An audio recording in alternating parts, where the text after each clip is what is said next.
그 토요일 아침, 내가 가평에 있는 그 전원주택에 도착했을 때 서연이가 부엌에서 혼자 눈물을 흘리는 것을 보고 나는 내 인생에서 가장 큰 실수를 저질렀다는 것을 직감했다. 서연이는 조리대 앞에 서서 거품 가득한 싱크대에 두 손을 담근 채 어깨를 축 늘어뜨리고 있었다. 마치 온 세상의 무게를 짊어진 듯 힘없이 처진 어깨였다. 원래는 항상 잘 관리되던 그녀의 탐스러운 머릿결은 지금은 그저 아무렇게나 질끈 묶인 말총머리였고 지저분하기 짝이 없었다. 다크서클은 섬뜩할 정도로 깊었고 며칠 밤낮을 못 잔 사람처럼 보였다. 그녀는 그렇게 소리 없이 울고 있었다. 여자가 너무 지쳐서 소리내어 울 힘조차 없을 때나 나올 법한 그런 처절한 울음이었다. 그녀의 등 뒤 부엌과 연결된 거실 공간에는 적어도 8명의 사람들이 널브러져 있었다. 민준 엄마. 그 여자는 첫 만남부터 내가 길을 막는 방해물이라도 되는 양 차가운 눈빛으로 나를 봤던 여자였다. 그리고 민준의 두 여동생들. 날카롭고 귀에 거슬리는 목소리에 비웃음이 가득한 웃음소리. 또 민준의 남동생 지우는 아내와 통제불능의 아이 둘을 데리고 집안을 이리저리 뛰어다니게 하고 있었다. 이 대가족은 모두 소파에 퍼질러 앉아 마치 자기들이 이 집의 주인이라도 되는 양 큰 소리로 커피를 시키고 빵을 내놓으라고 재촉하며 재미 다 떨어졌다고 아우성치고 있었다. 그런데 내 딸, 내 서연이는 그들의 시중을 들고 있었다. 자기 집에서 하인처럼 이리저리 불려다니고 있었다. 서연아, 국은 어디 있어? 민준의 여동생 중 하나인 지혜가 서연이를 쳐다보지도 않고 그렇게 소리쳤다. 서연아, 이 달걀 다 식었잖아. 다시 데워와. 민준 엄마는 반박할 수 없는 명령조로 소리 질렀다. 내 딸은 유령처럼 이리저리 바쁘게 움직이며 모든 명령에 따르고 모든 접시를 씻고 모든 비아냥거림을 묵묵히 견디고 있었다. 나는 문간에 서서 뱃속 깊은 곳에서부터 머리끝까지 치솟는 분노를 느꼈다. 이건 내가 원래 계획했던 모습이 아니었다. 이건 내가 처음 이 집을 샀을 때의 본래 의도가 결코 아니었다. 서연이가 첫 번째 결혼 생활을 끝낸 지 정확히 1년 반이 지났을 때였다. 18년 동안 그녀는 온갖 방식으로 정신적 학대를 가하면서도 결코 손찌검은 하지 않는 남자와 함께 살았다. 그 남자는 몇 주 동안 서연이를 투명 인간 취급하고 쓸모없다. 쓰레기 같은 년이라며 욕하고 자기 인생을 망쳤다고 비난했다. 마침내 서연이가 용기를 내어 이혼을 요구했을 때 그 남자는 모든 것을 빼앗아 갔다. 함께 샀던 집, 저축한 돈. 심지어 서연이의 30번째 생일에 내가 선물했던 차까지. 서연이는 2개의 여행 가방과 산산조각 난 마음을 안고 내 집으로 돌아왔다. 몇 달 동안 나는 그녀가 거실을 좀비처럼 헤매고 다니는 것을 지켜봐야 했다. 인생을 어떻게 해야 할지, 43세에 어떻게 다시 시작해야 할지 전혀 모르는 듯했다. 매일 밤 그녀는 울면서 잠자리에 들었다. 행복할 기회를, 가정을 꾸리고 소속감을 느낄 기회를 영영 잃어버렸다고 생각했다. 그리고 나, 한 명의 어머니로서, 또한 인생의 온갖 풍파를 겪어온 여자로서 나는 무언가 해야겠다고 결심했다. 나는 30년 동안 회계사로 일하며 약 1억 8천만 원의 노후 자금을 모아두었다. 원래는 은퇴 후 아무에게도 짐이 되지 않기 위해 모아둔 돈이었다. 하지만 딸의 이런 모습을 보니 이 돈에 더 중요한 용도가 있다는 것을 알게 되었다. 나는 교회에서 이 전원주택을 찾았다. 크지는 않았지만 아름다웠다. 약 2에이커의 땅에 과일나무를 심을 수 있었고 방 3개의 넓은 부엌이 있었으며 창밖으로는 정원이 내다보였다. 집값은 2억 8백만 원이어서 은행에서 2,800만 원을 대출받아야 했다. 하지만 나는 개의치 않았다. 서연이에게 열쇠를 건네주던 날, 그녀의 얼굴 표정을 보았을 때 나는 내가 옳은 일을 했다는 것을 알았다. 엄마, 이거 정말 제 거예요. 서연이는 눈물을 글썽이며 물었다. 응, 내 거야. 나는 서연이를 꼭 안아주며 말했다. 다른 누구의 것도 아니야. 여기는 네가 다시 시작할 수 있는 곳이야. 여기서는 아무도 너를 깎아내리지 않을 거야. 그날 우리 모녀는 부둥켜 안고 통곡했다. 그것은 기쁨의 눈물이었고 희망에 찬 눈물이었으며 마침내 고통이 끝났다는 안도감의 눈물이었다. 나는 원래 서연이가 이곳에서 조용히 살면서 꽃을 가꾸거나 늘 꿈꿔왔던 것처럼 작은 수제빵집을 열기를 상상했다. 그녀가 평화로운 삶을 살기를 바랐지만 이렇게 될 줄은 꿈에도 생각지 못했다. 나는 6개월 후 그녀가 이마트 에브리데이에서 민준을 만날 줄은 몰랐다. 처음에는 그가 얼마나 매력적이고 얼마나 사려 깊어서 전 남편과는 완전히 달랐는지도 몰랐다. 나는 그들이 만난 지 고작 4개월 만에 번개처럼 결혼할 줄은 더욱이 몰랐다. 그리고 가장 예상치 못한 것은 그녀가 이 모든 가족을 데려와 내 딸의 피난처를 그들만의 개인 별장으로 만들어버렸다는 것이었다. 어머, 지은 씨. 무슨 바람이 불어서 여기까지 오셨어요? 민준 엄마는 마침내 부엌 문간에 서 있는 나를 발견하고 말했다. 목소리는 달콤했지만 눈빛은 얼음처럼 차가웠다. 오늘 오실 줄은 몰랐네요. 여긴 내 집이니까. 나는 속으로는 화가 머리끝까지 치밀어 올랐지만 침착한 목소리로 말했다. 내가 오고 싶으면 오는 거지. 그녀는 웃었지만 그것은 친절한 웃음이 아니었다. 모든 것을 이기고 모든 것을 통제하고 있다는 듯한 웃음이었다. 그럼요, 그럼요. 그녀는 소파에서 일어나 여주인 행세를 하며 나에게 다가왔다. 엄밀히 말하면 이제 따님과 제 아들의 집이기도 하죠. 부부니까요. 부부 재산은 공유하는 거잖아요. 나는 온몸에 소름이 돋았다. 이 여자는 자기가 무슨 짓을 하는지 정확히 알고 있었다. 나를 자극하는 어떤 버튼을 눌러야 하는지 완벽하게 알고 있었다. 서연아, 나는 민준 엄마. 이 어른의 탈을 쓴 독사를 노려보며 소리쳤다. 이리 좀 와봐. 내 딸은 조리대에서 고개를 들었다. 눈은 붉고 부어 있었다. 그녀는 나를 보았고 그 눈빛에는 안도감과 두려움이 뒤섞여 있었다. 마치 내 등장이 그녀를 구할 수도 있지만 동시에 상황을 더 악화시킬 수도 있다는 듯이. 엄마, 저 바빠요. 서연이는 목이 잠긴 목소리로 말했다. 아침 식사를 치워야 해요. 다른 사람 시키라고 해. 나는 단호하게 말했다. 지금 당장 이리 와. 민준 엄마는 내가 무슨 엄청난 농담이라도 한 것처럼 내 앞에서 웃음을 터뜨렸다. 아이고, 지은 씨, 왜 그렇게 극적이세요? 서연이가 집안일 좀 돕는 건데 뭘. 우리는 한 가족이고 가족끼리는 서로 돕는 게 당연하죠. 나는 거실을 둘러보았다. 민준의 두 여동생 지혜와 은지는 소파에 퍼질러 앉아 TV를 보고 있었고 발은 내 커피 탁자 위에 척 올려놓고 있었다. 민준의 남동생 지우는 정원에서 담배를 피우고 있었는데 세상 걱정 없는 표정이었다. 아이들은 장난감과 음식 부스러기를 온 바닥에 흩뿌리고 있었지만 아무도 손가락 하나 까딱하지 않고 있었다. 여기 얼마나 있었어요? 내가 물었다. 2주요. 민준 엄마는 당연하다는 듯이 대답했다. 여름 내내 있을 거예요. 민준이가 저희를 초대했어요. 여기가 넓은 별장인데 가족이랑 같이 안 쓰면 뭐 하냐고 하더라고요. 2주라니. 내 딸은 2주 동안 지옥에서 살고 있었는데 나에게는 한마디도 하지 않았다. 그럼 민준이는요? 나는 침착함을 유지하려 애썼지만 매초 가슴속 압력이 커지는 것을 느꼈다. 아버님이랑 땅 보러 갔어요. 민준 엄마는 마치 왕좌에 앉은 듯이 자세를 고쳐 앉으며 말했다. 점심때쯤 돌아올 거예요. 참, 서연아, 11시 다 됐는데 슬슬 점심 준비해야 하지 않니? 우리 아들은 너무 늦게 먹는 거 싫어하는 거 알잖아. 서연이는 묵묵히 고개를 끄덕였다. 마치 복종하도록 설정된 로봇처럼 기계적으로 냄비를 꺼내기 시작했다.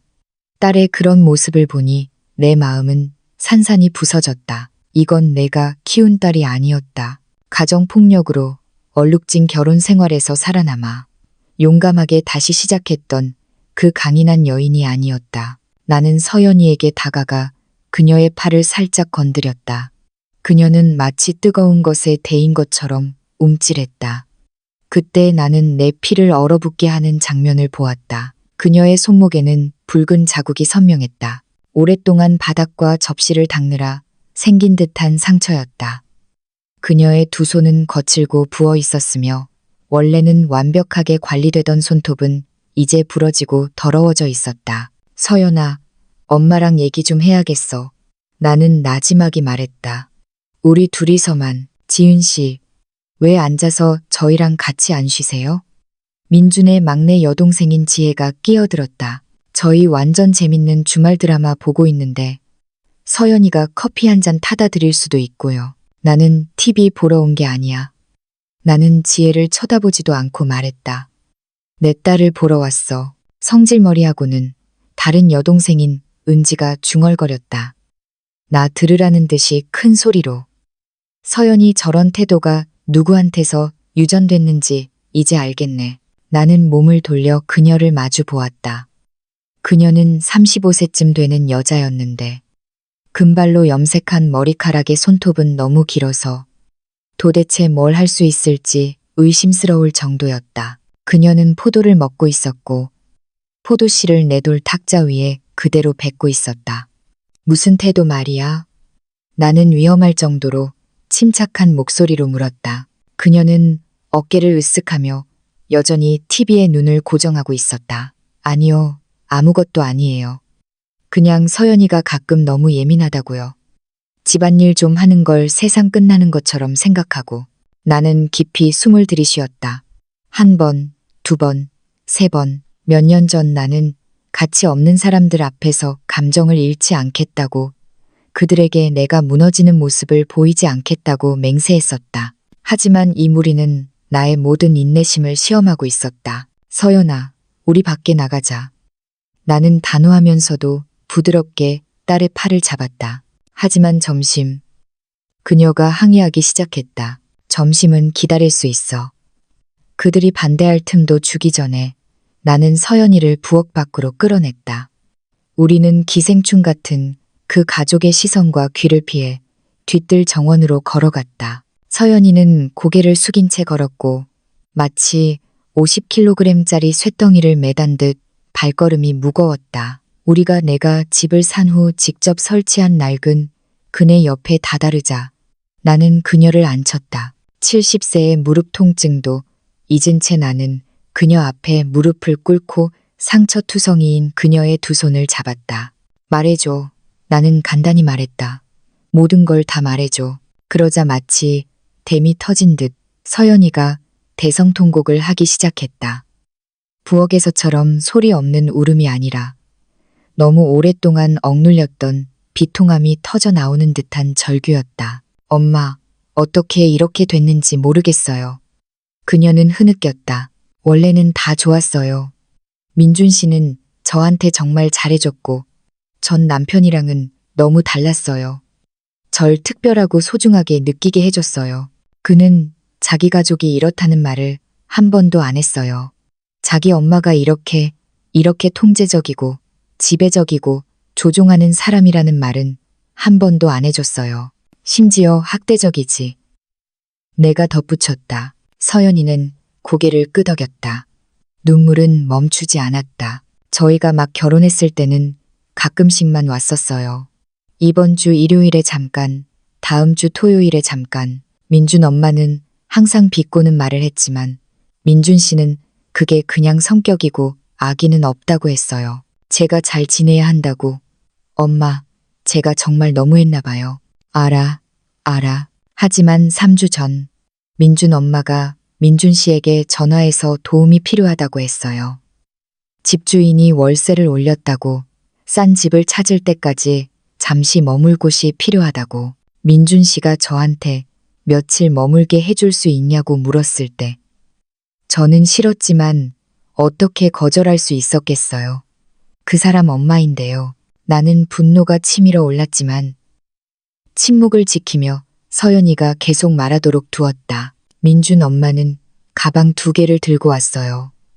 서연이가 계속 말했다. 일주일만 머물겠다고 했지만 셋째 날 지혜가 짐을 들고 와서 남자친구랑 싸웠으니 머물 곳이 필요하다고 했어요. 그러고 나서 은지도 왔어요. 자기 집이 인테리어 공사 중이라고. 그 다음엔 지훈 씨가 아내랑 아이들을 데리고 와서 시골에서 휴가를 보내고 싶다고 했어요. 민준이는 아무 말도 안 했지. 그렇지. 내가 단정적으로 물었다. 서연이는 고개를 저었다. 그는 그들에게 모든 요구를 들어줬어요.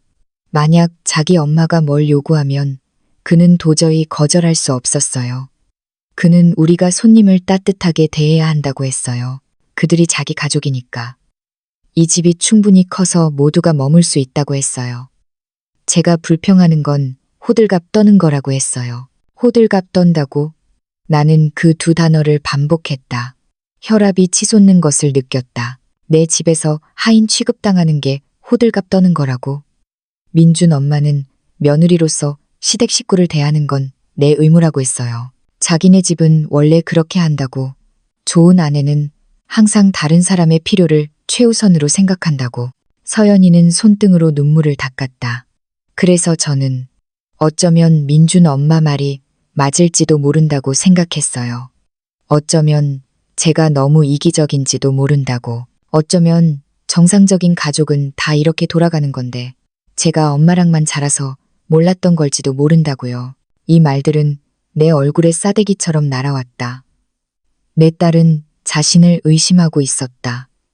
자신의 가치를, 자신의 집에서 존중받을 권리를 의심하고 있었다. 이 모든 것은 사람의 마음을 조종하는데 능숙한 그 여자에게 세뇌당했기 때문이었다. 서연이가 나를 보았다. 나는 그녀의 얼굴을 감싸고 내 눈을 들여다보게 했다. 그녀는 천천히 고개를 들었고 나를 쏙 빼닮은 그 깊은 갈색 눈동자에는 고통과 혼란이 가득했다. 이 모든 건 정상적이지 않아. 나는 단호한 목소리로 말했다. 이 모든 게 잘못된 거야. 가족은 너를 이용하지 않아. 가족은 너를 착취하지 않아. 가족은 내 집에서 너를 이방인처럼 느끼게 하지 않아. 하지만 민준 씨는 민준이가 뭐라고 하든 상관없어. 나는 그녀의 말을 잘랐다. 이 집은 민준이의 집이 아니야. 이 집은 내 거야. 내가 너에게 준 거라고. 기억하니? 등기부등본에는 내 이름만 적혀 있어. 내가 특별히 그렇게 해둔 거야. 아무도 이걸 빼앗아가지 못하도록. 처음 이 전원주택을 살 때 나는 변호사에게 분명히 말했다. 이 집은 전적으로 서연이의 소유여야 한다고. 나조차도 공동 명의로 올리지 않았다. 40년 전 내 결혼 생활이 나에게 가르쳐 준 것은 여자는 아무도 건드릴 수 없는 전적으로 자기 소유의 것을 가지고 있어야 한다는 점이었다. 그것이 그녀에게 안정감과 배짱을 줄 수 있었다. 하지만 저희 결혼했잖아요. 서연이가 작은 목소리로 말했다. 제 것은 그 사람 것이고, 아니, 나는 단호하게 말했다. 이건 내 결혼 전 재산이야. 법적으로 이건 전적으로 내 거야. 이건 내가 누가 머물고 누가 나가야 할지 결정할 수 있다는 뜻이야. 나는 딸의 눈에서 무언가가 스쳐 지나가는 것을 보았다. 어쩌면 한 줄기 희망, 어쩌면 반항의 불꽃. 제가 그들을 쫓아내면 그녀는 나지막이 말했다. 민준 씨가 절 영원히 용서하지 않을 거예요. 그럼 그 사람은 네가 불행하게 사는 걸 용서해줬니? 네가 내 집 부엌에서 우는 걸 용서해줬니? 그 사람 가족에게 네가 괴롭힘 당하는 걸 막아줬니? 정적이 흘렀다. 그 침묵은 천마디 말보다 더 많은 것을 담고 있었다. 어디서 자니, 서연아? 나는 문득 이 질문이 떠올라 물었다. 그녀는 다시 고개를 숙였다. 작은 거실 소파에서요. 소파에서. 그럼 네 안방은? 민준 엄마가 허리가 안 좋아서 편안한 침대에서 자야 한다고 했어요. 안방 침대 매트리스가 제일 새 거니까요. 나는 더 이상 들을 수 없었다. 나는 바닥에서 일어섰다. 수년 만에 느껴보는 결심을 안고 나는 서연이의 손을 잡고 일으켰다. 엄마, 뭐 하시게요? 나는 저들에게 이 집의 주인이 누구인지 다시 상기시켜 줄 거야. 나는 성큼성큼 부엌으로 돌아갔다. 서연이는 내 뒤를 따랐다. 그녀가 떨고 있다는 것을 느낄 수 있었다. 아마도 앞으로 일어날 일에 대한 두려움 때문일 것이다. 하지만 나는 이미 마음을 굳혔다. 나는 충분히 보았고 충분히 들었다. 나는 절대로 아무도 내 딸을 이렇게 함부로 대하게 두지 않을 것이다. 우리가 들어섰을 때 풍경은 내가 떠났을 때와 똑같았다. 민준 엄마는 태우처럼 소파에 앉아 있었고 여동생들은 TV를 보며 늘어져 있었다. 아이들은 제멋대로 소리 지르며 뛰어다녔고 어질러진 정도는 아까보다 더 심했다. 바닥에는 엎질러진 주스가 있었고 빵 부스러기와 더러운 접시들이 모든 평면을 가득 채우고 있었다. 서연아, 돌아왔니? 잘 됐다. 가서 따뜻한 차 한 잔 타다 줘. 이번엔 뜨겁게 해줘. 아침에 준 건 미지근해서 마시기 힘들었어. 민준 엄마는 서연이를 쳐다보지도 않고 말했다. 나는 곧장 TV 앞으로 걸어가 스크린을 완전히 가렸다. 모든 시선이 나에게로 향했다. 뭐야? 은지가 건방진 애처럼 말했다. 저희 TV 보고 있잖아요. 이제 볼 수 없어. 나는 침착하지만 강경한 어조로 말했다. 나는 소파 틈새에 박혀있던 리모컨을 집어들어 TV를 바로 꺼버렸다. 지금 뭐 하는 짓이야? 민준 엄마가 벌떡 일어섰다. 얼굴은 모욕감을 느낀 분노로 변해 있었다. 여기 와서 난동 부릴 수는 없어. 나는 할 수 있고 지금 그러고 있어. 나는 그녀의 말을 잘랐다. 여기는 내 딸의 집이야. 우리는 이제 규칙에 대해 이야기해야 할 것 같네. 민준 엄마는 비웃었다. 규칙? 지은 씨, 당신이야말로 규칙을 모르는 것 같네. 내 아들이 당신 딸과 결혼했으니 우리는 한 가족이 된 거야. 가족끼리 방문하는 데는 규칙이 필요 없어. 방문? 나는 그 단어를 반복했다. 그 단어는 흥미로웠다. 방문은 하루, 많아야 이틀이야. 너희 사이가 좋으면 어쩌면 주말 정도. 하지만 너희는 여기에 2주 동안 머물렀어. 이건 방문이 아니라 침입이야. 지혜가 소파에서 벌떡 일어섰다. 두 손을 허리에 얹고 험악하게 말했다. 어휴, 서연이가 당신한테 뭐라고 했는지 모르겠지만 우리는 침입자가 아니에요. 민준 오빠가 우리를 초대한 거예요. 여기는 오빠의 집이고 우리 집이기도 하죠. 아니, 나는 단호하게 말했다. 아니야. 이 집은 서연이 이름으로만 등기되어 있어. 민준이는 이 부동산에 대해 어떠한 법적 권리도 없어. 그러니 엄밀히 말하면 서연이의 동의 없이는 그조차도 아무도 초대할 자격이 없어. 나는 그들의 표정이 변하는 것을 보았다. 혼란, 놀람. 그리고 민준 엄마의 눈에 스치는 한 줄기 두려움. 그럴 리가 없어. 그녀가 천천히 말했다. 민준이는 이 집이 공동 소유라고 했어. 민준이가 당신들을 속였거나 아니면 그저 자기 마음대로 생각한 거겠지. 나는 부엌 문간에 서서 눈을 크게 뜨고 있는 서연이에게로 돌아섰다. 서연아, 내 시어머니에게 이 집이 누구의 것인지 말해줘. 서연이는 침을 꿀꺽 삼켰다. 시어머니와 나 사이에서 갈등하는 그녀의 내면의 몸부림을 나는 볼 수 있었다. 몇 주 동안 그녀를 통제했던 이 여자를 마주하는 것에 대한 두려움. 하지만 이내 무언가가 변했다. 나는 그녀의 어깨가 약간 펴지고 턱이 1cm쯤 올라가는 것을 보았다. 제거해요. 그녀의 목소리는 떨렸지만 또렷했다. 엄마가 민준 씨를 만나기 전에 저에게 주신 거예요. 제 이름으로만 등기되어 있어요. 그 다음은 무겁고 정체된 침묵이었다. 민준 엄마는 우리 모녀를 보며 마치 전체 상황을 다시 계산하는 듯했다. 나는 그녀의 머릿속에서 톱니바퀴가 돌아가며 새로운 전략, 새로운 조종 방식을 찾는 것을 볼 수 있었다. 좋아.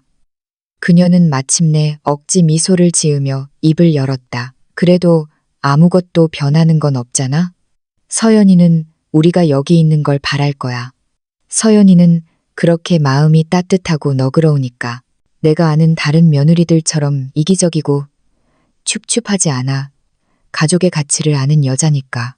그녀는 가장 오래된 수법, 감정적 협박을 사용하고 있었다. 서연이가 어떤 반대라도 하면 그녀가 나쁜 사람, 나쁜 아내, 나쁜 며느리가 된다고 느끼게 하려는 것이었다. 서연아, 나는 민준 엄마에게서 시선을 떼지 않은 채 서연이에게 말했다. 내는 이 사람들이 여기에 머물기를 원하니? 또다시 긴 침묵이 흘렀다. 모든 사람의 시선이 내 딸에게 고정되었다. 나는 그녀가 몸부림치는 것을 보았다. 수년간의 첫 번째 결혼 생활에서 얻은 제약들이 그녀에게 친절해야 하고 모두를 기쁘게 해야 한다고. 진심을 말하면 무서운 사람이 될 것이라고 속삭이고 있었다. 엄마, 서연이의 목소리는 미약했다. 솔직하게 말해, 얘야. 나는 부드럽게 말했다. 오직 진실만을 말해. 그녀는 깊이 숨을 들이쉬었다. 그녀가 입을 열었을 때 목소리는 더 강해졌다. 아니요, 저는 당신들이 여기에 있는 걸 원하지 않아요. 민준 엄마는 마치 뺨이라도 맞은 듯 숨을 들이켰다. 지혜와 은지는 서로를 마주보며 충격받은 표정이었다. 아이들조차 잠시 뛰는 것을 멈췄다. 진심이 아니겠지? 민준 엄마가 말했다. 우리가 너를 위해 이토록 많은 일을 해줬는데, 우리가 너를 우리 가족으로 받아들여줬는데, 내 아들이 너를 이혼녀의 비참함에서 구해줬는데, 이것이 바로 이 여자의 진짜 얼굴이었다. 더 이상 달콤한 조종의 어조가 아니라 순수한 악이었다. 구해줬다고? 나는 그 단어를 반복했다. 분노가 마침내 터져 나올 곳을 찾은 듯 했다. 당신 아들은 아무도 구하지 않았어. 서연이는 구해줄 필요가 없었어. 그녀는 자기 집이 있었고 자기 인생이 있었어. 만약 이 결혼에서 누가 이득을 취했다면 그건 바로 당신 아들이야. 감히 민준 엄마가 나에게 한 걸음 다가서며 눈에서 불꽃을 뿜었다. 내 아들은 좋은 남자야. 그는 열심히 일하고 이 집의 경비를 다 지불하고 있어. 무슨 경비? 내가 물었다. 전기세, 수도세, 여기에 8명이 살고 있으니 엄청나게 나올 텐데. 그녀는 반박하려 입을 열었지만 이내 다시 다물었다. 말해줘, 서연아. 나는 딸에게로 돌아섰다. 그들이 온 이후로 누가 수도세와 전기세를 내고 있니? 그녀는 고개를 숙였다. 민준 씨가 이번 달에 투자 계획을 위해 돈을 모으느라 손이 너무 빠듯하다고 했어요. 그럼 식비는? 내가 떠났던 3주 전. 냉장고는 가득 차 있었는데 지금 보니 거의 비어 있었다. 제가 장을 봤어요. 서연이가 인정했다. 이번 주에 3번이나 갔고 총 25만 원 정도 썼어요. 25만 원이라니. 내 딸은 2주 만에 이 기생충 가족을 위해 25만 원을 썼다. 그럼 그들이 단 한 푼이라도 냈니? 나는 알면서도 물었다. 서연이는 고개를 저었다. 나는 민준 엄마에게 차가운 미소를 지으며 돌아섰다. 그러니까 내가 잘못 이해한 게 아닌지 확인해 볼까? 당신들은 여기에 와서 내 딸의 집을 점령하고 그녀의 음식을 먹고 그녀의 수도세와 전기세를 쓰고 그녀의 침대에서 잠을 자고 그녀를 개인 하녀처럼 부려먹었지. 그리고 이 모든 것에 대해 당신들은 단 한 푼도 내지 않았다는 거네. 우리는 한 가족이잖아요. 민준 엄마가 반복했지만 이번에는 목소리에 힘이 없었다. 가족끼리는 돈 얘기 안 하는 거예요. 맞아. 당신 말이 맞아. 나는 천천히 고개를 끄덕였다. 가족은 돈 얘기를 안 하지. 하지만 가족은 착취하지도 않아. 가족은 모욕하지도 않아. 가족은 내 집을 내 감옥으로 만들지 않아. 너무 말도 안 돼. 은지가 소파에서 벌떡 뛰어올랐다. 엄마, 저 여자 말들을 필요 없어. 민준 오빠가 돌아오면 저 미친 여자 둘 다 제자리로 돌려놓을 거야. 민준이는 아무것도 못할 거야. 나는 서연이조차 놀랄 만큼 단호한 어조로 말했다. 왜냐하면 민준이가 돌아올 때쯤에는 너희는 이미 여기에 없을 테니까. 방 안에는 죽음 같은 정적이 흘렀다. 아이들조차 조용해지며 공기 중에 긴장감을 느꼈다. 무슨 말을 하는 거야? 민준 엄마가 천천히 위험하게 물었다. 들었잖아. 내가 대답했다. 이제 짐 싸서 당장 나가야 할 시간이야. 모두. 민준 엄마는 내가 미쳤다는 듯이 나를 보았다. 그러더니 웃음기 없는 경멸 가득한 웃음을 터뜨렸다. 당신은 우리를 쫓아낼 수 없어. 그녀는 팔짱을 끼었다. 여기는 당신 집이 아니야, 지은 씨. 여기는 당신 딸의 집이고 내 아들의 집이기도 해. 내가 아는 한 내 아들은 누구 못지않게 여기에 머물 권리가 있어. 그의 아들은 남을 수 있어. 서연이가 그렇게 결정한다면 내가 대답했다. 하지만 당신들은 안 돼. 누가 우리를 쫓아낸다고? 지혜가 비웃는 듯한 미소를 지으며 물었다. 당신이? 70세 먹은 할머니가. 제발. 나는 천천히 그녀에게 다가갔다.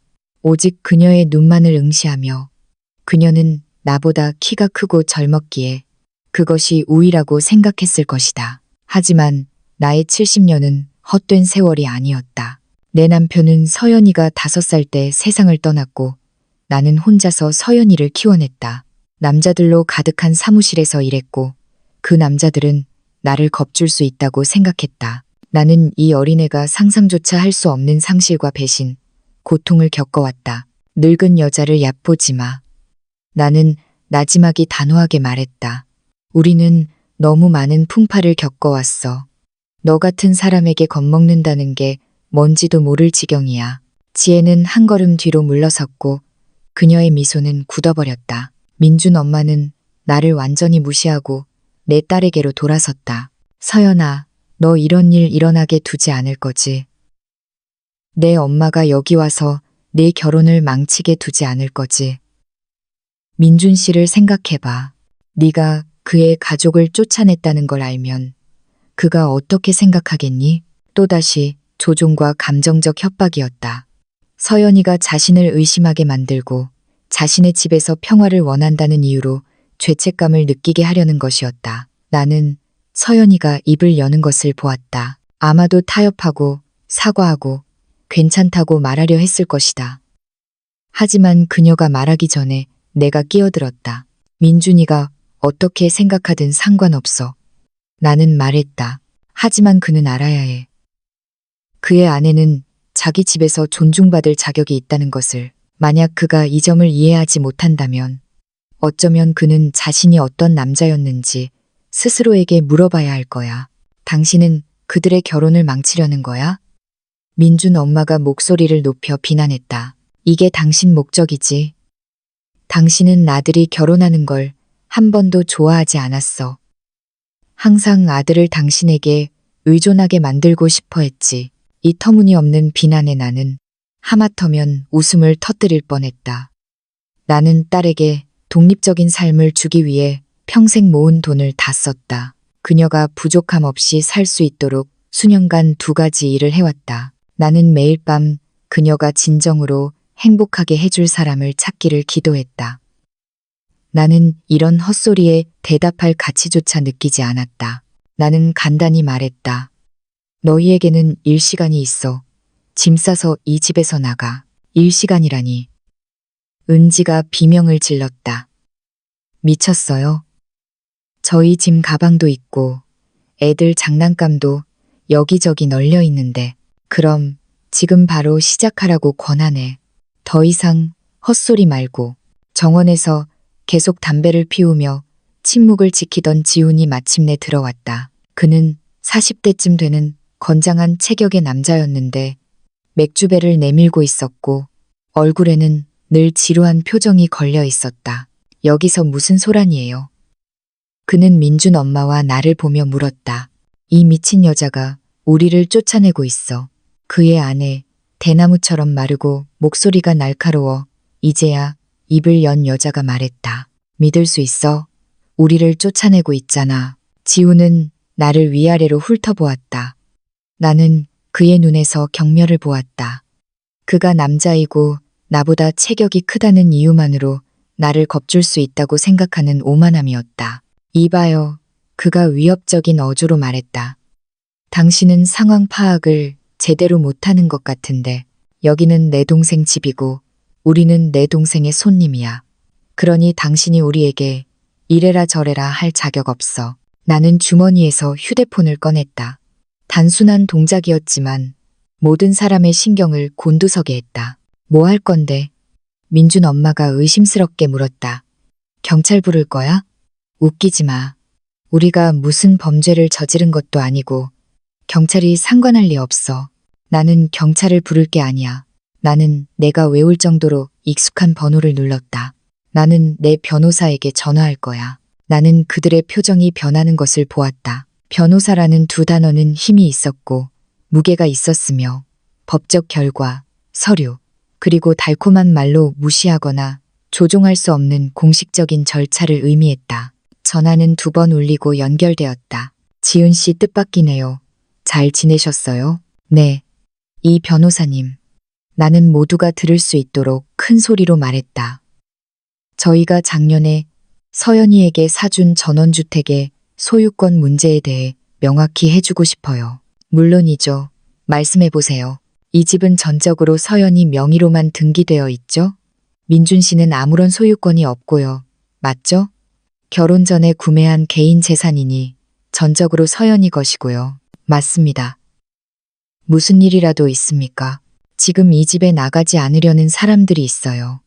나가라고 요구했는데도 거부하고 있어요. 제 딸이 그들을 합법적으로 내보내라고 요구할 수 있나요? 그럼요. 당연하죠.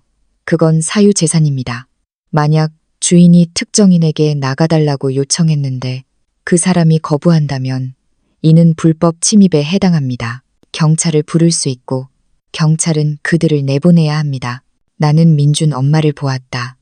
그녀는 전화에서 흘러나오는 모든 단어를 듣고 있었고 얼굴은 새하얗게 질려 있었다. 만약 그의 남편의 친척들이라면요. 내가 물었다. 상관없습니다. 법은 명확합니다. 사유재산은 주인이 누가 머물 수 있는지 결정한다는 의미입니다. 남편과 혈연 관계가 있다고 해서 그들에게 어떤 법적 권리가 주어지는 것은 아닙니다. 아주 좋아요. 고마워요. 이 변호사님. 필요하면 다시 전화할게요.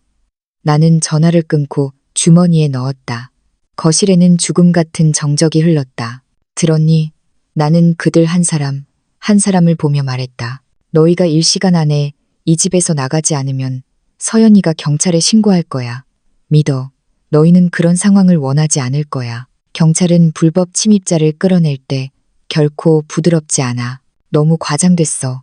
민준 엄마가 중얼거렸다. 말도 안 돼. 민준이가 이 사실을 알면, 자기 아내가 가족들을 길거리에 내쫓았다는 걸 알면 민준이는 자기 생각을 가질 수 있어. 나는 말했다. 하지만 이게 현실이야. 그의 가족은 서연이의 환대를 남용했고 그녀의 집을 공짜 숙소로 쓰고 그녀의 돈을 쓰고 그녀의 공간을 차지하고 그녀를 하녀처럼 부려먹었어. 이제 게임은 끝났어. 우리가 언제 그랬다고. 은지가 비명을 질렀다. 서연이가 원래 과장하는 거 좋아하잖아. 늘 예민하고 예민하다고. 나는 그 단어를 반복했다. 내 목소리는 얼음장처럼 차가웠다. 내 딸의 손은 너희 설거지하고 밥 해주느라 엉망이 됐어. 그녀는 2주 동안 자기 침대에서 잠도 못 잤어. 당신 엄마가 침대를 차지했으니까. 그녀는 너희 기생충 가족 먹여 살리려고 25만 원을 썼지만 아무도 단 한 푼도 내지 않았어. 그런데도 네가 그녀더러 예민하다고. 은지는 입을 열어 반박하려 했지만 아무 소리도 내지 못했다.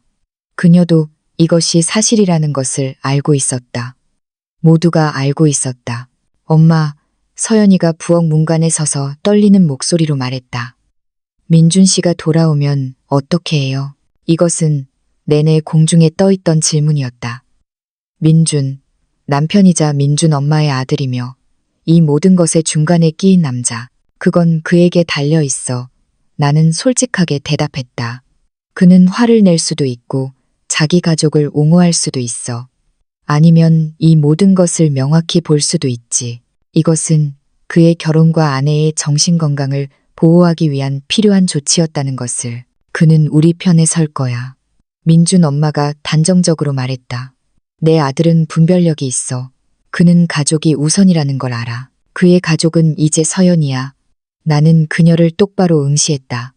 그가 서연이와 결혼했을 때 그녀가 그의 최우선 순위가 된 거야. 당신들이 아니라 그건 당신 생각이지. 민준 엄마가 콧방귀를 뀌었다. 아들은 영원히 아들이야. 피는 물보다 진하고 결혼 증명서보다 훨씬 강해. 이게 진실이야. 이 여자는 자기 아들이 영원히 자기 것이라고. 어떤 아내도 엄마보다 중요할 수 없다고 굳게 믿고 있었다. 이것은 서연이가 결코 이길 수 없는 싸움이었다. 민준이가 민준 엄마의 감정적 협박에 묶여 있는 한 너희에게는 50분 남았어. 나는 시계를 확인하며 말했다. 거기 서서 헛소리할 시간에 짐이나 싸는 게 좋을 거야. 잠시 동안 아무도 움직이지 않았다. 모두 나를 서서 바라보았다. 내가 물러서서 농담이었다고, 물론 계속 머물러도 된다고 말할 것을 기대하는 듯이, 하지만 나는 움직이지 않았다. 나는 산처럼 그곳에 서서 팔짱을 끼고 있었다. 내 표정은 내가 결코 마음을 바꾸지 않을 것임을 분명히 보여주고 있었다. 마침내 지훈이 입을 열었다. 정말 난리도 아니네.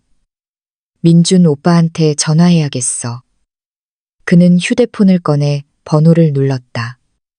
우리는 침묵 속에서 기다렸다. 전화벨이 1번, 2번, 3번 울렸다. 음성 메시지. 그는 받지 않았다. 지훈은 좌절한 듯 휴대폰을 집어넣었다. 그럼 짐 싸기 시작하는 게 좋겠네. 그가 마침내 전화를 받으면 그때 상황을 설명해. 나는 무자비하게 말했다. 민준 엄마는 나를 맹렬히 노려보았다. 만약 눈빛이 사람을 죽일 수 있었다면 나는 이미 바닥에 쓰러져 죽었을 것이다. 하지만 나는 더 흉악한 눈빛들을 마주해왔다. 나에게 소리 지르던 상사들, 원치 않는 진단을 내리던 의사들, 대출 자격이 없다고 말하던 은행원들, 통제광 노파의 분노 어린 눈빛 따위는 나를 겁줄 수 없었다. 좋아. 그녀는 마침내 차가운 목소리로 말했다. 우리는 갈게. 하지만 민준이가 오늘 여기서 무슨 일이 있었는지 밤새 알게 될 거야. 그녀는 내 딸에게로 돌아섰다. 얼굴에는 깊은 실망감이 가득했다. 네가 그 결과를 감당할 준비가 되어 있기를 바란다. 네 결혼을 지키는 대신 네 엄마를 옹호하려 남편에게 모든 잘못을 떠넘겼으니 이것은 그녀의 마지막 한 방이었다. 서연이의 마음에 의심과 죄책감의 씨앗을 심으려는 마지막 시도. 나는 이 수법이 통하는 것을 보았다. 내 딸의 눈에는 두려움이 가득했고 어깨는 움츠러들었다. 서연이는 아무에게도 잘못을 떠넘기지 않았어. 나는 민준 엄마가 더 상처를 주기 전에 끼어들었다. 그녀는 자신의 집에서 평화롭게 살 권리를 옹호하고 있는 거야. 만약 민준이가 이에 대해 할 말이 있다면 그건 그의 문제지 서연이의 문제가 아니야. 민준 엄마는 경멸하는 듯한 소리를 내며 안방으로 향했다.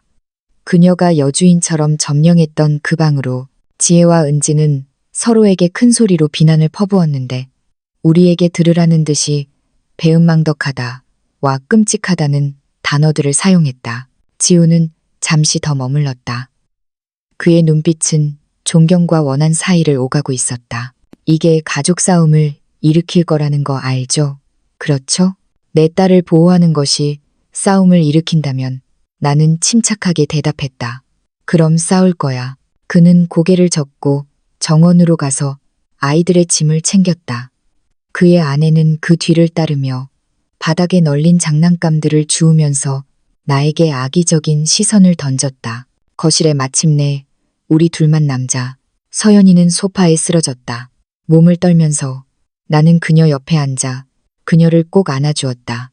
마치 그녀가 어릴 때 악몽을 꾸었을 때처럼.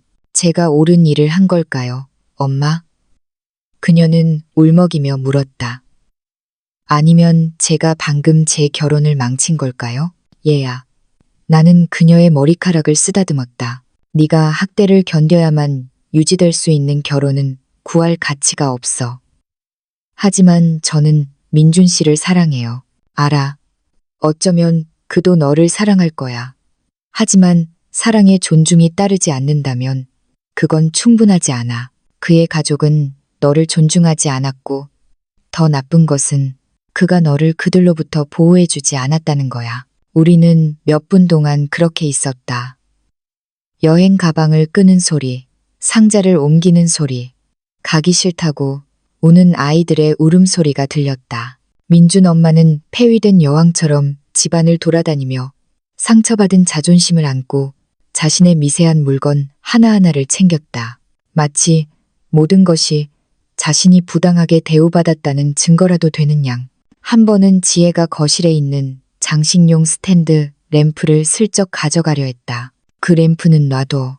내가 날카롭게 말했다. 내가 산 거야. 지혜는 눈을 부릅뜨고 거짓말을 했다. 아니요. 제가 산 거예요. 서연이가 처음으로 목소리를 높였다. 한 달 전 시내 골동품 가게에서 샀어요. 38,000원 주고 현금으로 냈어요. 영수증 보여드릴까요? 지혜는 화를 내며 램프를 던져버리고 아무 말 없이 집 밖으로 뛰쳐나갔다. 마침내 한 세기처럼 느껴지는 시간이 지나고 모든 짐이 차에 실렸다. 밖에는 민준 엄마의 승용차와 지훈의 SUV 2대가 서 있었다. 아이들은 이미 카시트에 묶인 채 왜 가야 하냐며 울고 있었다. 민준 엄마는 마지막으로 집 밖으로 나왔다. 핸드백을 든 채 그녀는 문간에 멈춰서서 우리 모두를 보았다. 경멸하는 표정을 지으려 애썼지만 눈의 어린 고통을 완전히 감출 수는 없었다. 마지막 기회야. 그녀의 목소리가 미세하게 떨렸다. 우리랑 같이 가. 이 여자들이 우리 가족을 망치게 두지 마. 민주는 서연이 옆에 서서 팔로 그녀를 감싸고 있었다. 그는 천천히 고개를 저었다. 저는 이미 결정했어요. 제 집은 여기예요. 민준 엄마는 입술을 얇게 일자로 만들었다. 그럼 그렇게 해라. 하지만 네가 잘못했다는 것을 깨달았을 때, 네가 잘못된 편을 선택했다는 것을 알게 되었을 때, 나를 찾아오지 마. 이 문은 오늘 닫히면 다시는 열리지 않을 거야. 그건 당신의 선택이야. 민주는 침착하고 단호한 어조로 말했다. 나는 그저 내 아내를 선택했을 뿐이야. 당신이 이것을 전쟁으로 만든 거야. 민준 엄마는 대답하지 않았다. 그녀는 그저 몸을 돌려 등을 꼿꼿이 세우고 고개를 들고 차로 향했다. 지혜와 은지는 차에 올랐고 우리에게 순수한 증오가 담긴 눈빛을 던졌다. 지훈 가족은 SUV에 탔고 입으로는 배은망덕하다와 존중할 줄 모른다고 중얼거렸다. 민준 아버님은 마지막으로 차에 올랐다.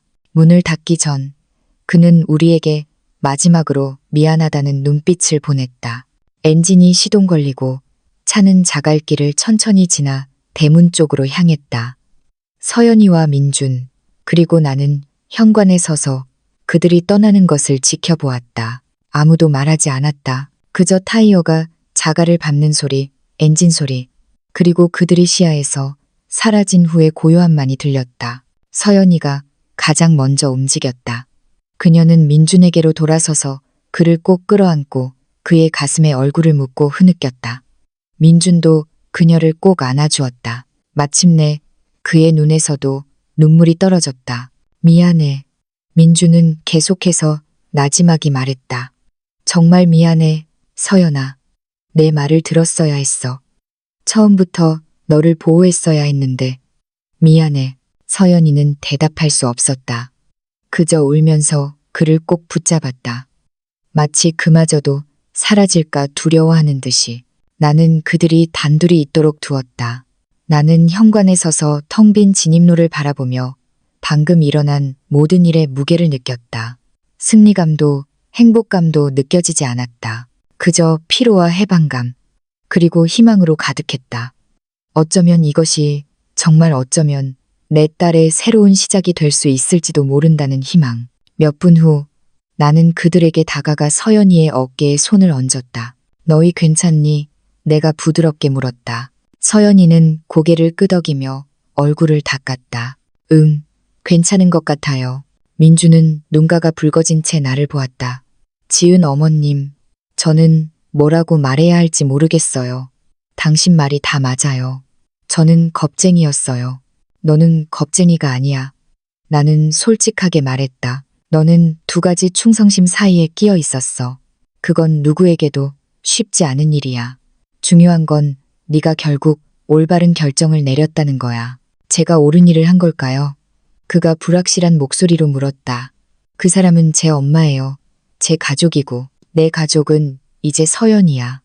나는 단호하게 말했다. 그리고 그래. 너는 옳은 일을 했어.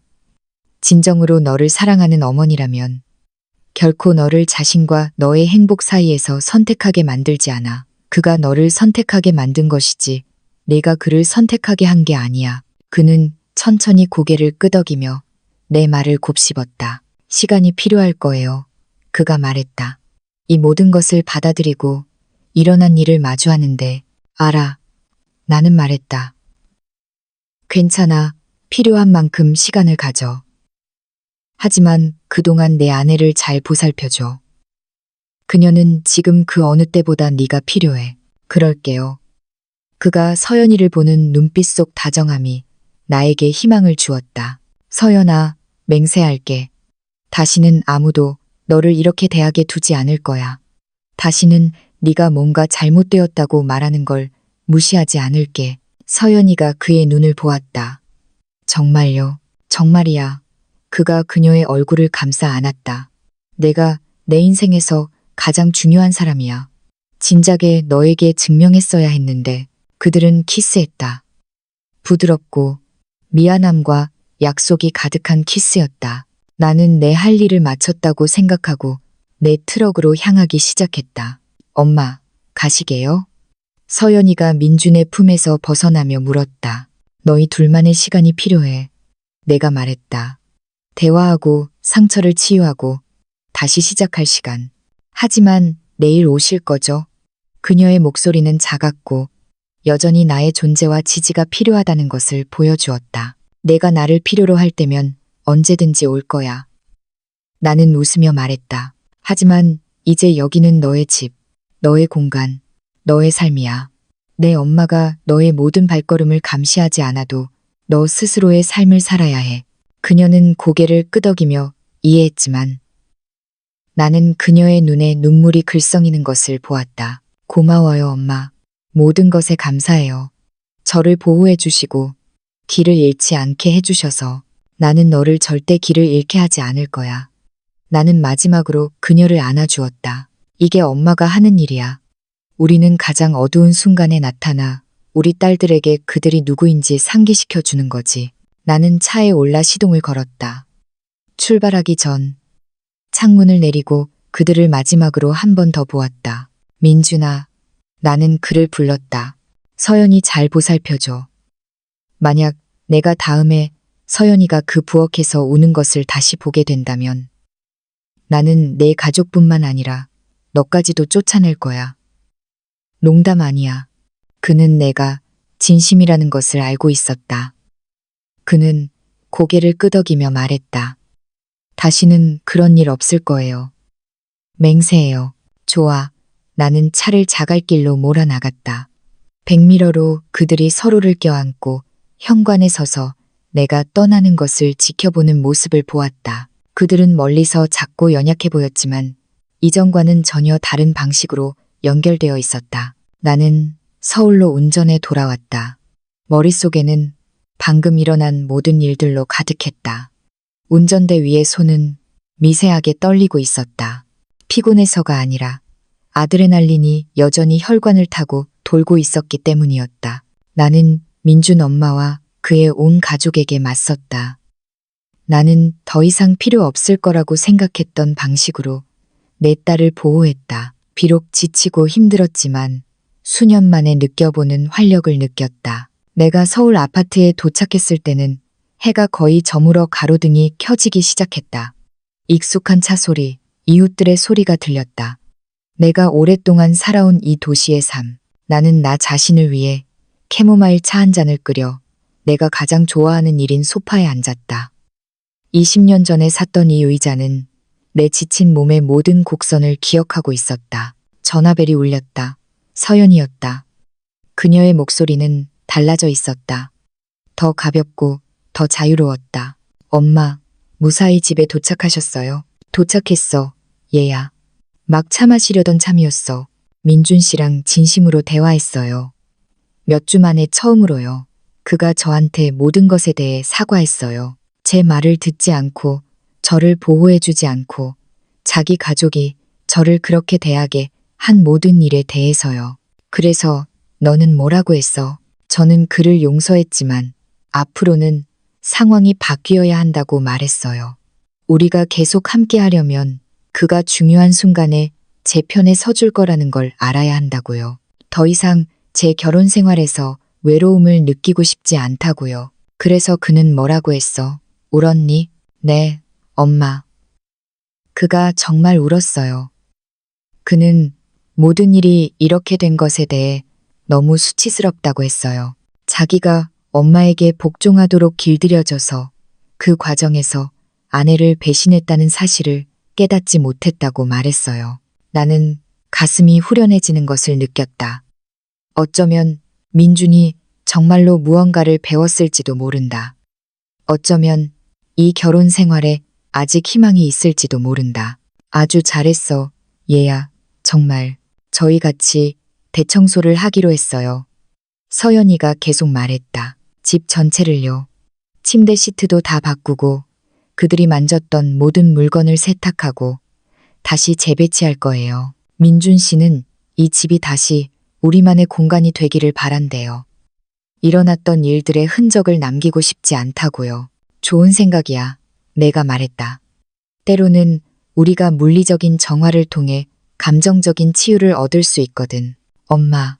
그녀의 목소리가 더 부드러워지고 더 여려졌다. 제가 민준 씨 가족을 쫓아낸 게 제가 나쁜 사람일까요? 아니, 나는 망설임 없이 대답했다. 너는 자기 집에서 존엄하게 살 권리를 마침내 옹호한 여자야. 이건 나쁜 사람이 아니라 강인하다는 뜻이야. 민준 엄마가 떠나기 전에 정말 듣기 싫은 말을 했어요.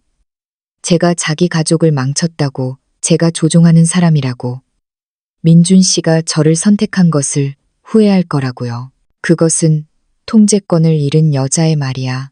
나는 단호하게 말했다. 너와는 상관없어. 그건 그 사람의 문제야. 민준 엄마는 자기 아들을 조종하고 그에게 권력을 휘두르는 데 익숙했어. 너와 내가 그에게 맞섰을 때 그 권력이 사라진 거야. 그게 그 사람을 두렵게 만든 거지. 민준 씨가 언젠가 저를 용서할까요? 그러니까 그의 엄마와의 관계가 이것 때문에 망가진다면요. 서연아, 나는 그녀의 말을 잘랐다. 잘 들어. 너는 아무것도 망치지 않았어. 민준 엄마가 아들과의 관계를 망친 거야. 그가 불가능한 상황으로 아들을 몰아붙였으니까. 좋은 어머니는 아들이 행복하기를 바라. 비록 그것이 한 발짝 물러서는 것을 의미하더라도 민준 엄마는 그렇게 하지 않았어. 그는 사랑 대신 통제를 선택했어. 이것은 그 자신의 행동의 결과이지 너의 것이 아니야. 나는 전화 너머로 그녀의 숨소리를 들었다. 내 말을 곱씹는 소리였다. 고마워요, 엄마. 오늘 와주셔서 감사해요. 저를 혼자 두지 않으셔서요. 나는 너를 절대 혼자 두지 않을 거야. 나는 약속했다. 하지만 지금 너는 강해져야 하고 내 경계를 굳건히 지켜야 해. 민준 엄마가 다시 돌아오려 할 테니까. 민준에게 전화해서 불쌍한 척하고 그를 조종해서 죄책감을 느끼게 할 거야. 그럴 때 너희 둘은 단결해야 해. 그럴 거예요. 서연이는 나를 자랑스럽게 하는 결심에 찬 목소리로 말했다. 민준 씨가 저에게 다시는 엄마에게 조종당하지 않겠다고 약속했어요.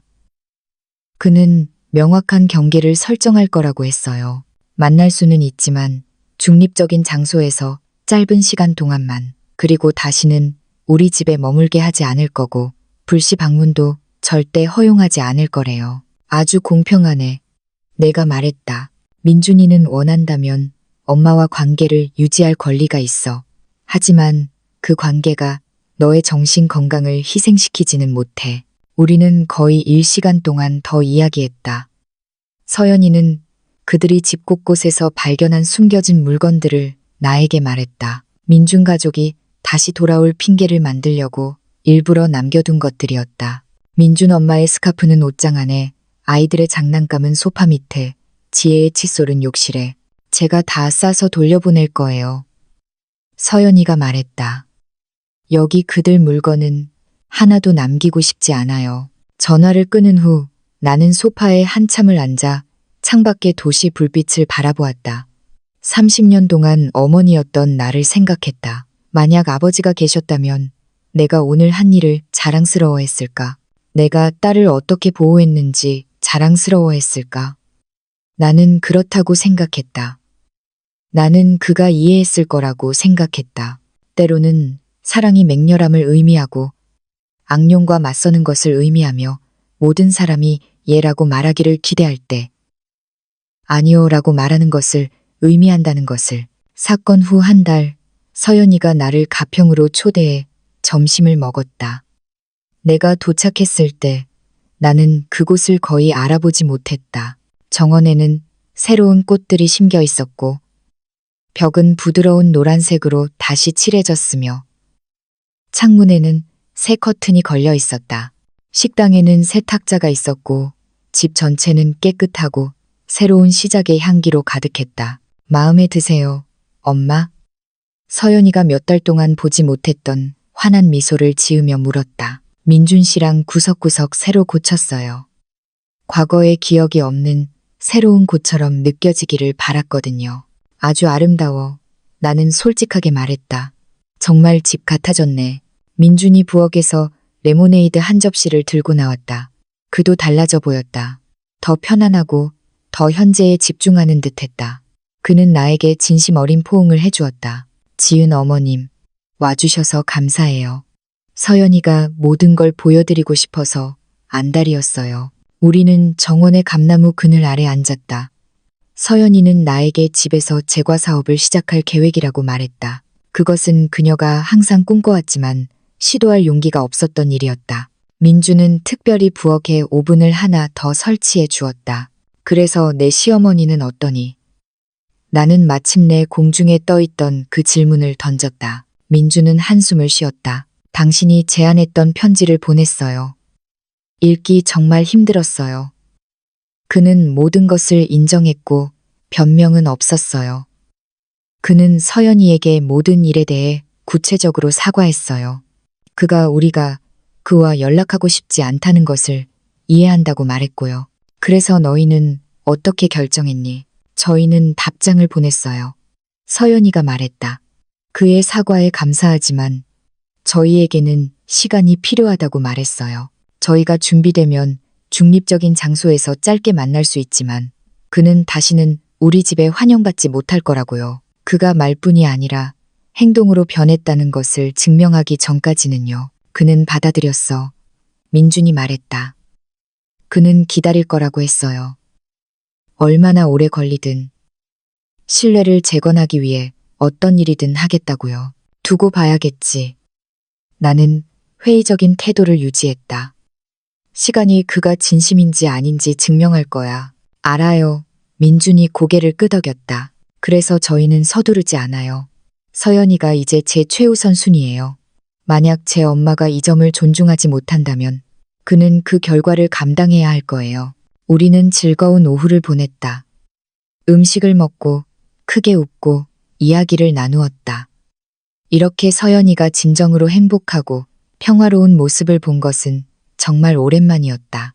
민준이 그녀를 보호하고 진심으로 걱정하는 눈빛으로 바라보는 것을 보면서 나는 희망을 가졌다. 어쩌면 이 결혼 생활이 정말로 지속될 수 있을지도 모른다는 희망. 내가 떠나려 할 때 서연이가 현관에서 나를 불렀다. 엄마, 그녀는 내 두 손을 잡았다. 한 번도 제대로 감사하다는 말씀을 못 드렸어요. 그날 와주셔서 고맙고 제가 저 자신을 보호할 수 없을 때 저를 지켜주셔서 감사해요. 고마워할 필요 없어. 내가 말했다. 이건 엄마가 해야 할 일이야. 아니요. 그녀는 단호하게 말했다. 모든 엄마가 다 이렇게 하지는 않아요. 많은 엄마들은 엄마 나이의 여자들처럼 침묵을 지키고 그건 자기들 일이 아니라고 시집간 딸은 자기 문제를 스스로 해결해야 한다고 말할 거예요. 하지만 엄마는 오셨어요. 저를 위해 온 가족과 맞서 싸우셨어요. 민준 씨가 저를 떠날 위험을 감수하고 상황이 더 나빠질 위험을 감수하면서도 엄마는 해내셨어요. 왜냐하면 그게 옳은 일이라는 것을 아셨으니까. 나는 눈가가 시큰거리는 것을 느꼈다. 너는 내 딸이야. 나는 간단히 말했다. 절대로 아무도 너를 그렇게 대할 권리가 없어. 만약 내가 개입하지 않았다면, 만약 내가 너를 그런 상황에 계속 두었다면, 나는 나 자신을 영원히 용서하지 못했을 거야. 우리는 서로를 꼭 안았다. 서로 다른 폭풍을 겪었지만 깨지지 않는 사랑으로 연결된 모녀였다. 사랑해요. 엄마, 서연이가 나지막이 속삭였다. 나도 사랑해. 얘야, 영원히. 나는 석양 아래서 서울로 차를 몰았다. 하늘은 주황색과 분홍색으로 물들어 있었다. 지난 한 달간 일어났던 모든 일들을 생각했다. 절망적으로 보이던 상황이 어떻게 출구를 찾았는지, 내 딸이 어떻게 자신의 목소리, 자신의 힘, 자신의 집을 되찾았는지, 나는 민준 엄마가 어떻게 될지 알 수 없었다. 그녀가 정말로 변할지, 아니면 결국 옛날 방식으로 돌아갈지. 하지만 그것은 더 이상 중요하지 않았다. 이제 서연이는 자신을 보호하는 법을 알았고, 민주는 그녀를 보호하는 법을 알았으며, 나는 내가 옳은 일을 했다는 것을 알았으니까. 인생에서 때로는 사랑이 부드러움과 인내를 의미하고, 때로는 사랑이 맹렬함과 단호함을 의미한다. 그날 가평에서 나는 둘 다였다. 나는 내 딸이 가장 어두운 순간에 필요했던 어머니였다. 불 밝혀진 도시거리를 운전하며 라디오에서 흘러나오는 부드러운 음악이 침묵을 채웠다. 나는 오랫동안 느껴보지 못했던 감정을 스스로에게 허락했다. 나 자신에게 대한 자부심, 내 딸에게 대한 자부심, 내가 키워낸 강인한 여인에게 대한 자부심. 왜냐하면 결국 이것이 우리가 어머니로서 해야 할 일이기 때문이다. 우리는 딸들에게 강해지라고 가르친다. 우리는 그들에게 그들이 가치 있고 존중받을 자격이 있다는 것을 보여준다. 그 어떤 관계도 존엄성을 희생할 가치가 없다는 것을, 그리고 그들이 이 교훈을 잊고 삶이 그들을 강타하여 그들이 누구인지 잊게 만들 때 우리는 그곳에 서서 그들에게 상기시켜준다. 우리는 그들에게 일어나라고, 네가 생각하는 것보다 더 강하다고 말한다. 나는 내 옆에서 싸울 거야. 왜냐하면 이것이 어머니가 된다는 의미이기 때문이다. 단순히 생명을 주는 것이 아니라 존엄하게 사는 법을 가르치는 것, 본보기가 되어 어떤 싸움은 싸울 가치가 있다는 것을 증명하는 것. 그들이 자신을 보호할 힘이 없을 때 방패가 되어주는 것. 세상이 그들을 잊게 만들려고 할 때 그들의 진정한 자아를 상기시켜주는 거울이 되는 것. 그날 밤 아파트에 돌아왔을 때 나는 70세의 무게를 느꼈지만 동시에 뭔가 더 젊고 활기찬 것을 느꼈다. 나는 평생 모은 돈을 그 집을 사는 데 썼다. 나는 딸의 결혼 생활이 파탄날 위험을 감수했다. 나는 한 가족 전체와 두려움 없이 맞섰다. 만약 필요하다면 나는 망설임 없이 다시 그렇게 할 것이다. 왜냐하면 그 집, 내가 평생 피땀 흘려 번 돈으로 산 그 집은 단순한 재산이 아니었기 때문이다. 그것은 독립, 안정감, 그리고 아무도 빼앗아갈 수 없는 것을 소유할 수 있는 여성의 능력에 대한 상징이었다. 그 안정감이 위협받았을 때, 그 피난처가 감옥이 되었을 때, 나는 모든 어머니가 딸을 위해 할 일을 했다. 나는 그녀에게 집을 돌려주었다. 그녀에게 목소리를 돌려주었다. 그녀에게 삶을 돌려주었다. 그리고 이 과정에서 나는 그녀에게 가장 중요한 교훈을 가르쳤다. 네가 몇 살이든 몇 번을 넘어지든 너는 언제나 일어서서 이제 됐어 라고 말할 권리와 힘이 있다는 것을. 그날 밤 잠자리에 들기 전 나는 서연이에게서 마지막 문자를 받았다. 민준과 정원에서 서로를 안고 환하게 웃는 사진이었다. 사진 아래에는 단 4글자만 적혀 있었다. 고마워요, 엄마. 나는 웃었다. 휴대폰을 내려놓고 눈을 감았다. 내 딸이 마침내 괜찮다는 것을 알았다. 그녀의 집은 정말로 그녀의 것이 되었고, 그녀의 인생은 그녀 자신의 것이 되었다. 만약 그녀가 다시 나를 필요로 한다면 나는 5분 안에 달려가 다시 싸울 준비가 되어 있을 것이다. 왜냐하면 이것이 우리가 어머니로서 하는 일이기 때문이다. 우리는 포기하지 않는다. 우리는 물러서지 않는다. 우리는 절대로 아무도 우리 딸들을 대가 없이 상처 입히게 두지 않을 것이다.